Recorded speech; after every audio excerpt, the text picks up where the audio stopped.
જય Dwarkadhish. Dwarka today Facebook લવ page અને હું વૃંદા પાર્ટી આપ સૌનું હાર્દિક સ્વાગત કરું છું. આપ સૌ કોઈ જોઈ રહ્યા છો ભગવાન શ્રી દ્વારકાધીશની લાઈવ ધ્વજારોહણ દ્વારકા ટુડે ફેસબુક પેજ પર વૃંદા પાઢિયા સાથે. આપ સૌ કોઈનો દિવસ શુભ હોય, મંગલમય હોય એવી આપ સૌ કોઈને શુભકામના.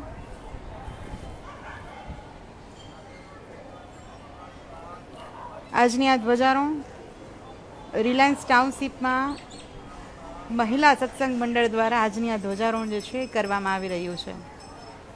ખાસ રિલાયન્સ ટાઉનશીપમાંથી કેટલીક બહેનો જે છે, સત્સંગી મંડળની બહેનો જે છે, બધી જ સાથે મળીને અહીં ધ્વજારોહણ કરવાના આવી છે. તાનાની ઉદય જય દ્વારકાધીશ, ઇન્દ્રજીતસિંહ સોલંકી જય દ્વારકાધીશ, મુન્નાભાઈ આહિર જય દ્વારકાધીશ, કુબાવત ચિરાગ જય દ્વારકાધીશ,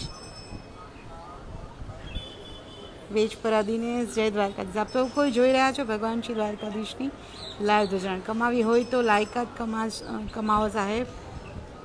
લાયકાત વગર કદાચ ઓડી લઈને જશું તો પણ દુનિયા ડ્રાઈવર જ સમજશે.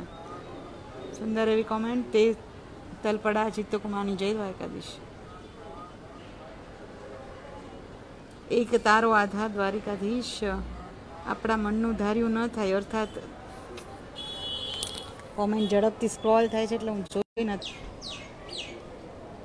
એક તારો આધાર દ્વારકાધીશ, આપણા મનનું ધાર્યું ન થાય. અર્થાત ત્યારે દ્વારકાવાળાના મનનું ધાર્યું થાય છે. હું માગો અને દ્વારકાધીશ ના આપે એ વાત અશક્ય છે. બહુ જ સુંદર એવી કોમેન્ટ. મહેશભાઈ તળપદા જય દ્વારકાધીશ.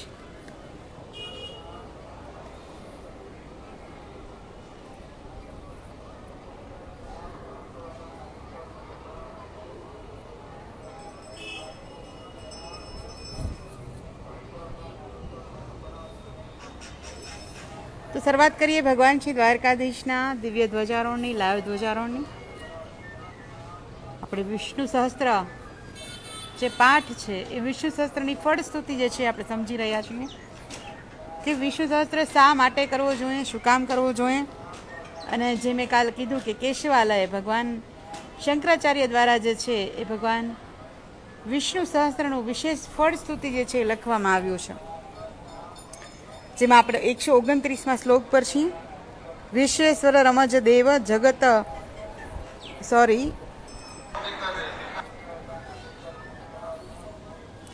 યેન ધ્યાત શ્રુતો યેનાય પઠેત્સ્તવ દત્તાની સર્વદાનાની શુરા સર્વ સમર્ચિત. 141મો શ્લોક છે કે જેણે શ્રદ્ધાપૂર્વક, શ્રદ્ધા સાથે જે છે યેનાયે પઠેત સ્તવ એટલે કે આ સ્તવનનું જે પાઠ કરે છે, 1008 જે વિષ્ણુ ભગવાનના નામ છે, જે વિષ્ણુ સહસ્ત્ર છે એને શ્રદ્ધા સાથે જો કોઈ પઠન કરે છે તો તેણે દત્તાની સર્વદાનાની એટલે તેણે બધા જ દાન કર્યા છે. અને સુરા સર્વે સમર્ચિત એટલે કે જેણે બધા, શુરા એટલે મેં આપેલા પણ કહ્યું હતું કે અસુર એટલે આપણે દાનવો અને શુરા એટલે દેવતાઓ, બધા જ દેવતાઓની સર્વ પ્રકારે પૂજા કરી છે એવું માનવામાં આવશે. જો આ પાઠનો શ્રદ્ધા સાથે વિષ્ણુ સહસ્ત્રનો જો પાઠ રોજ એક વખત કરવામાં આવે, આપણે આગલા શ્લોકમાં જોઈ ગયા કે કેશવાલય ત્રિકાલંબા કેશાલય એટલે 3 વખત, 2 વખત નહીં તો 1 વખત કોઈ પણ શ્રીહરિ મંદિરોની અંદર, કૃષ્ણના મંદિરોની અંદર જો 1 વખત પણ વિષ્ણુ સહસ્ત્રનો પાઠ કરવામાં આવે તો જે છે એ ખૂબ જ કલ્યાણ કરે છે. અને જે બધા જ દેવોની આપણે ઉપાસના, એક એક દેવની ઉપાસના ન કરી શકીએ તો કાંઈ નહીં, પણ બધા જ દેવોની ઉપાસના કરી હોય અને બધા જ પ્રકારે દાન દીધા હોય એનું જે ફળ મળે છે એ ફળ આ વિષ્ણુ સહસ્ત્રનું 1 વખત પઠન કરવાથી મળે છે. યેન ધ્યાત શ્રુતો યેના પઠેત સ્તવ દત્તાની સર્વદાનાની શુરા સર્વ સમર્ચિત એટલે કે જે સર્વ દાન આપ્યા ગણાય. ઘણા બધા દાન આપણા શાસ્ત્રોની અંદર વર્ણન છે કે ભૂમિદાન છે, ગૌદાન છે, કન્યાદાન છે, સુવર્ણદાન છે, ધાતુનું દાન છે, સફેદ વસ્ત્રનું દાન દેવું, શ્વેતદાન છે, એવા ઘણા બધા અલગ અલગ, તુલાદાન છે. દ્વારકાધીશ મંદિરથી આપણે 56 સીડી નીચે ઉતરીએ એટલે 56 સીડી નીચે ઉતરતા જ તુલાદાન મંદિર છે કે જેમ સત્યભામાએ જે તુલાદાન કર્યું હતું ભગવાન શ્રી કૃષ્ણનું, એ બહુ જ એક સરસ મજાની રોચક આખી જ વાર્તા છે કે નારદજી એને કહે છે કે તમે જો આવતા જન્મમાં પણ ભગવાન શ્રી કૃષ્ણ જેવો જ તમને પતિ જોતો હોય તો આ પતિમાં તમારે એમનું દાન કરવું જોઈએ જે વસ્તુ જે આપણે આવતા જન્મમાં જોતી હોય. અને એનું પતિનું દાન ન કરો તો કાંઈ નહીં, પણ પતિ જેટલું ભારોભાર મને સોનું આપી દો, બ્રાહ્મણને સોનાનું દાન કરો. અને સત્યભામા જે દીકરી હતા એમના પાસે તો મણી હતી, સ્નાતક મણી હતી, કે જે રોજનું અઢળક સોનું જે છે ઉત્પન્ન કરતી હતી. એટલે એણે તો ત્રાજવા તોલામાં એક બાજુ ભગવાનને બેસાડ્યા ને એક બાજુ આખી જ દ્વારકાનું બધું જ સોનું મૂક્યું. પણ ત્રિભુવનનો નાથ જે ભાર લઈને બેઠો હોય એ પલ્લું જ ઝૂકવા તૈયાર નહોતું. અને ઘણું બધું કર્યું. સત્યભામા તો મૂંઝાઈ ગયા કે આ ભગવાન લીલા કરે છે કે મને કોઈ સબક શીખાડે છે કે આ શું છે, કે આટલું બધું સોનું મૂકી દીધું દ્વારકાનું, આખી જ બધી જ રાણીઓનું બધું જ સોનું મુકાઈ ગયું, તો એ કેમ પલ્લું ઝૂકતું નથી? આટલું બધું તો વજન ન હોય દ્વારકાધીશમાં, શું હશે? અને રૂક્ષ્મણીજી છે કે જે બધું જ સોનું હટાવી અને ત્યાં એક જ તુલસીનું પાન મૂકે છે અને ભગવાન તોડાઈ જાય છે. તો આખી જ તુલાદાનની જે કથા છે ને, આજે પણ 56 પગથિયે તુલાદાન મંદિર છે. આપની ગ્રહ શાંતિ માટે આપ તુલાદાન જે છે કરી શકો છો. ત્યાં બ્રાહ્મણો હોય છે જે આપને તુલાદાન જે છે કરાવે છે. તો આવી રીતે અનેક પ્રકારનો દાન હોય, તે બધા જ દાનનો જે છે એ વિશેષ મહિમા છે. એ બધા જ દાનનું ફળ એક વિષ્ણુ સહસ્ત્રના પાઠ કરવાથી મળી શકે. બીજો શ્લોક ઝડપથી લઈ લઉં, થોડી જ ક્ષણોમાં દ્વારકાધીશની ધ્વજા ખુલી જશે. ઇહ લોકે પરે વ્યાપી ન ભય વિદ્યત ક્વચિત, નામ નામ સહસ્ત્ર યોધી દ્વાદશ્ય મમ સન્નિધો.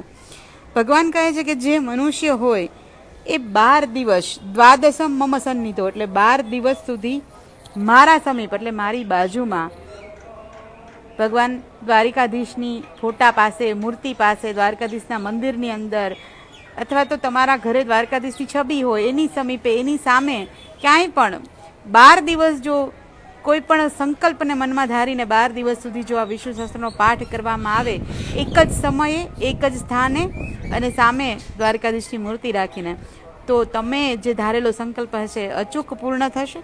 ભગવાન કહે છે, શંકરાચાર્યનું આમાં વર્ણિત કરેલું છે કે 12 દિવસ સુધી જો ભગવાનની બાજુમાં વિષ્ણુ સહસ્ત્રનો પાઠ કરવામાં આવે તો એ આ લોકમાં જ નહીં, પરલોકમાં પણ જે છે એ ભયની પ્રાપ્તિ નથી કરાવતો, ભય છોડે છે અને આપના મનના જે પણ શુભ સંકલ્પ હોય એને અવશ્ય પૂર્ણ કરે છે. એટલે કોઈ પણ તમારો મગજમાં, મનની અંદર કોઈ શુભ સંકલ્પ હોય કે મારે આ સંકલ્પ પૂર્ણ કરવો જ છે, ભગવાનની આ સંકલ્પની અંદર મને દયા જોઈએ, તો ખાસ 12 દિવસ સુધી આ ઉપાય કરી જોજો.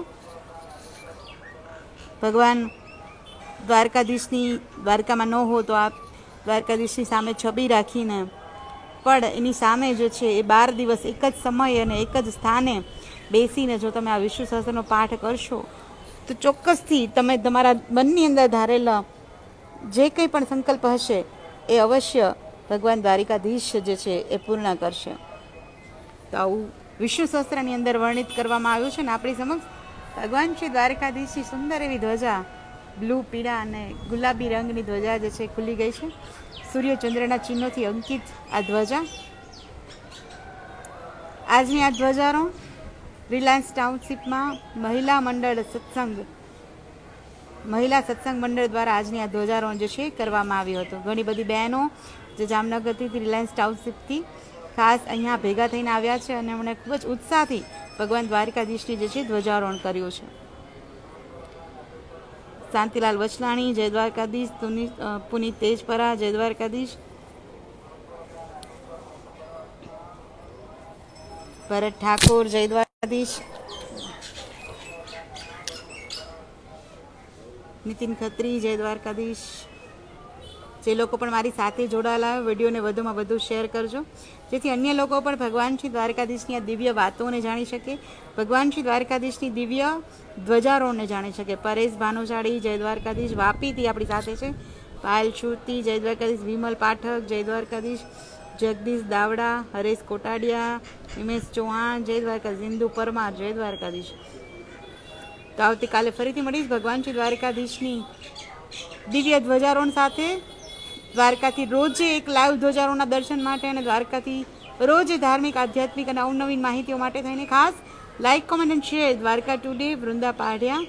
અને હા, ધ્વજારોહણ પૂરું કરવું એ પહેલાં ખાસ આજે જે કારગિલ વિજય દિવસ છે, આપણે ખાસ શહીદોને નમન કરીએ અને જે કંઈ પણ કારગિલ યુદ્ધની અંદર જે પણ યુદ્ધ નાયકો જોડાયા હતા અને જે શહીદોની શહાદત છે એમને પણ આજે આપણે નમન કરીએ. ભગવાન દ્વારિકાધીશ એમની આત્માને ચોક્કસથી વીરગતિ અપાવે અને જે કંઈ પણ વીર નાયકો એમાં ભાગ લીધો હતો એ બધાને ખૂબ ખૂબ શુભકામના. આપ સૌ કોઈને આજે કારગિલ વિજય દિવસની શુભકામનાઓ અને શહીદોની શહાદતને સત સત નમન.